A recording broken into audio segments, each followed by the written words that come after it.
Now, in the next few lessons, we're going to be learning about something that's really, really powerful, and it's the command line. And a lot of people will tell you that you can only truly call yourself a developer if you know at least how to use the command line. Now, this depends on who you ask, but at the end of the day, it's a really, really powerful way of interacting with your computer without the need for a graphical user interface. And we're basically just issuing commands to the computer and getting it to do whatever it is that we want it to do. So in order to get started though, we're going to install the Hyper terminal.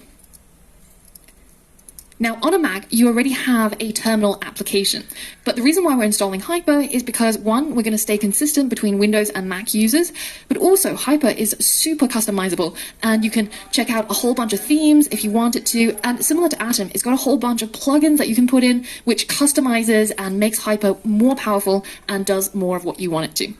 So first and foremost, if you're on a Mac, just head over to hyper.is and click on download Hyper for macOS. And once you've downloaded it, it's just a matter of double-clicking to unzip it, and now you have downloaded and installed the Hyper application. And all you have to do is just to move that again into your applications folder. Now on Windows, it's a little bit more involved, but all you need to do is again go to hyper.is and then click download Hyper for Windows. If the website doesn't automatically detect which platform you're using, then just click on other platforms and select the windows.exe. And once you've downloaded that, you should have something called hypersetup.exe, so just double click on it to run the setup instructions.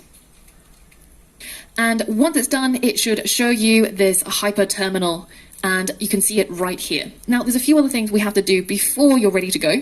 We're going to install something called Git, which we're going to learn about a little bit later on, but we're going to install it now because it comes with something called Git Bash, which is a way for us to be able to use Bash to be able to interact with the command line.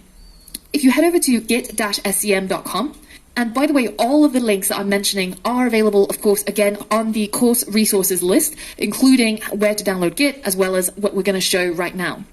So git-scm.com, you're going to head over to downloads, and then you're going to click on Windows to download it for your system, and it should automatically pick the version that you need. So once that's downloaded, then simply just double click on the exe file and go through the installation wizard, making sure that you have Git Bash checked as something that you're going to install.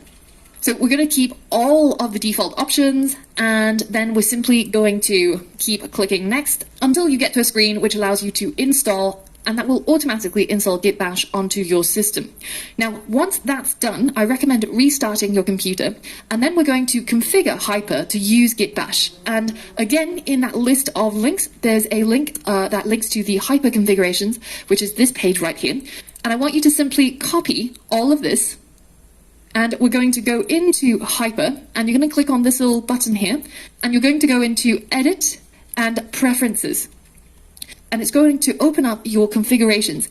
So here, I want you to delete everything that's currently in there and paste what you just copied over.